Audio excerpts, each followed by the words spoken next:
The evidence to me that just cries out that there's a God is the study of DNA.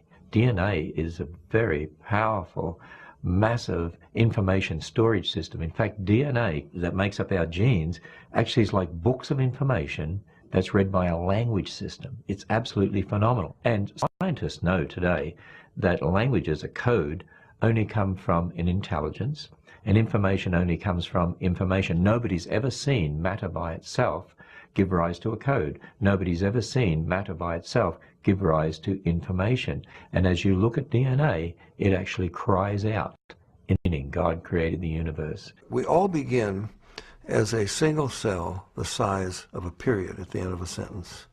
How does that cell know how to build a body with 100 trillion cells in it, thousands of different kinds, and each one of them is so complex, nanochemical machinery beyond our comprehension how it works, and encoded is the instruction manual. It's the manufacturer's manual how to build and operate every part of this incredible body made up of 100 trillion cells. Furthermore, DNA is a three-dimensional molecule that is self-replicating. Each molecule is able to make an identical copy quickly and efficiently. The Lord has even programmed DNA to detect and correct replication errors. These sophisticated capabilities far exceed man's means. God has created the DNA molecule in such a way that it is self-correcting. There are special proteins called enzymes that go up and down the DNA molecule looking for and making repairs on a minute-by-minute, second-by-second basis.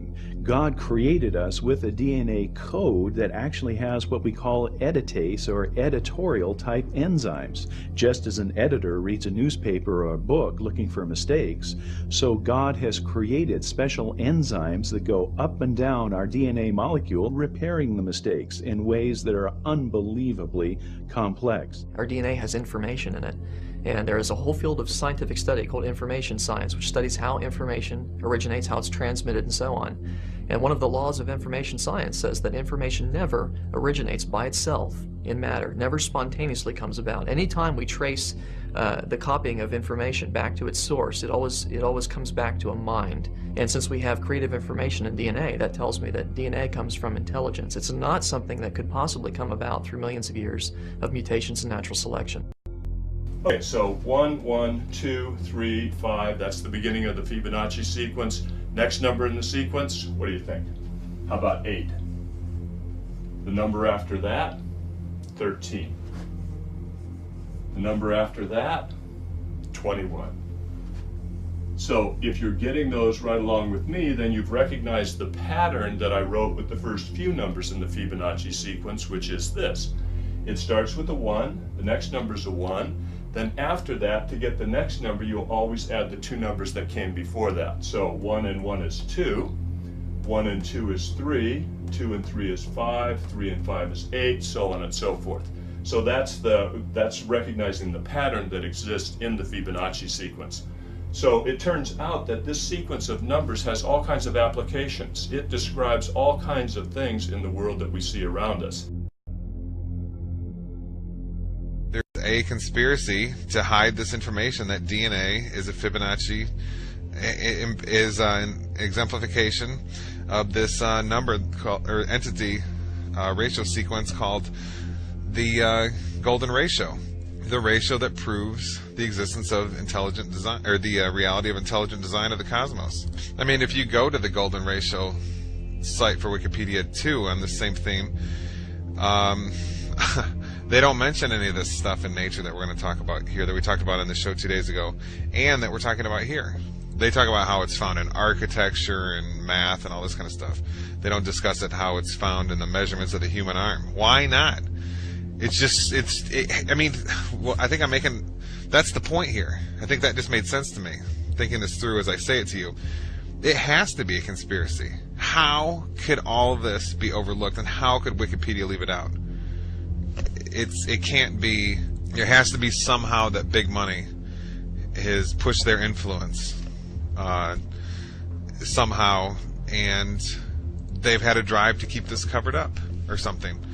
These can't all be coincidences, and since they're doing that with everything else, it has to be the case that there's some movement to keep this stifled. I mean, why isn't, and here's another piece to add to this, why isn't this in our education system? We learn all this junk geometry, pea-brain stuff when you take geometry in high school, and they don't teach you about any of this, the golden ratio everywhere in nature. I went through elementary school, high school, college, undergrad degree in college, master's degree, and halfway through PhD, and never was any of this mentioned. And we know who controls the universities, the big money behind it, all the way up to the Illuminati Nephilim controllers. So this can't be. This is planned, okay? And you just wonder. It's got to. I mean, I'm almost concluding here in my mind this Davidson College site showing up #1 in Google all the time and first page, and Wikipedia having these strange measurements which don't correlate with all kinds of these examples from academic sites I'm finding. I'm putting them all, pictures of the screenshots in the newsletter. It's got to be a conspiracy. I mean, we could keep going compiling the evidence; it would just all lead to it. So, and if we could keep compiling evidence of it being a conspiracy, I mean, everything points towards it. I'm just throwing ideas off the top of my head. These strange sites show up at the top. Wikipedia is wrong. It's covered up completely in the best-selling books about the golden ratio, which come from wealthy university professors. It's the universities and the government-controlled education system absolutely covers it up. You see how, I mean, everything's falling in the same direction. So when everything, all these conclusions point to the same direction, that it's covered up and hidden. I mean, this is pretty powerful stuff that we're going over. I mean, there's no anthropologist or biologist on the planet who can explain this one. How the sunflower evolved a bunch of spirals in it. It's seed pod design, and how those spirals exactly lead to a golden ratio Fibonacci series numbers. Unbelievable. Okay, this is it. There's no question. I mean, we've all been lied to all through our undergraduate college degrees and our elementary schools and on our TVs, just by them not discussing all this. I mean, you know how many examples I have here? There's so many, and they're all this powerful. Okay? And all this was hidden from us while we were in our schools learning about, what were we learning about? Plate tectonics theory. I mean, it's pretty sad case. Now there are some mathematical miracles of the Quran. Throughout all the Quran, if you count some specific words, you will come across to very meaningful results. I would like to give you some examples. For instance, if you count the word punishment in the Holy Quran, throughout the whole Quran it is repeated some 117 times. Whereas the word forgive is repeated some 234 times inside the whole Quran. 234. If you multiply 117 by 2, you're going to have 234. It is very meaningful. Why?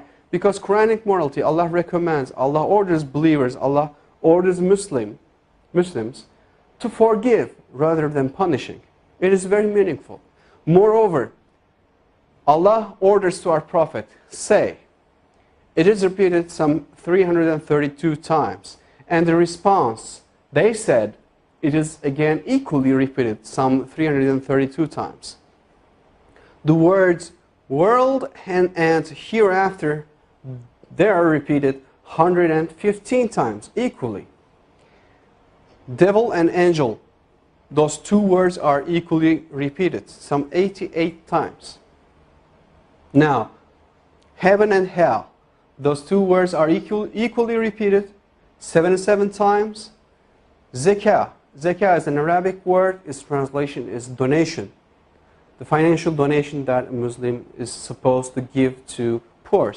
And it is repeated 32 times. And the barakah, the blessing that comes out of giving a donation to a poor, it is repeated 32 times. It is equally repeated. It is very meaningful again.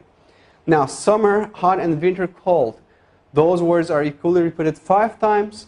And richness and poverty, those 2 words, it is very interesting. Richness is repeated 26 times, whereas the poverty is half of 26, which is 13.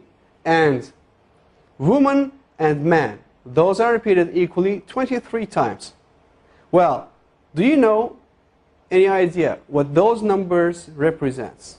Well, let me remind you, if you remember from the chromosome numbers of a human being, from the previous slides, a human body contains 46 different chromosomes. That comes, the half of this 46, which is 23, comes from the father, and the other half, which is 23, comes from the mother. Whereas you got the same repetition number for woman and man, 23 and 23. If you add 23 to 23, you're going to have 46, which will give you the chromosome number of a human being. Now, finally, I would like to give you the meaning of land and sea. Land is repeated 13 times, whereas the word sea repeated 32 times. Well, at first sight, it doesn't seem to be very meaningful. However, if you do a simple math, you're going to have 13. If you add 32, you're going to have 45 as for the result. And the percentages, if you divide 13 to 45, you're going to have 28.88%. And 32 to 45, as for the word sea, you're going to have 71.11%. Now, do you have any idea what those percentages represent? Well, I'll tell you, those numbers will give you all the lands all over the world on the earth occupies 28.88% of the whole earth. And all the seas, oceans, rivers, all the water occupies 71.11% of the whole earth. Now again, these repetition numbers are very meaningful, and it clearly represents us and gives us good scientific evidences that the Holy Quran is word of Allah. And it cannot be, definitely can't be a scripture of a man. This is not possible. So, for more information, I would highly recommend you to visit harunyahya.com. And in harunyahya.com, you will see that all the information about the miracles of the Quran, of course, since we are limited of time, we could just put here like 20, 30 of them. However, if you visit and read the miracles of the Quran, the word miracles of the book Miracles of the Quran from Harun Yahya, you will see that there are more than 120, 130 different scientific evidences for the miracles of the Quran. And all those informations are free to download, free to duplicate, free to distribute, and for your use for the cause of Islam. Thank you very much for listening.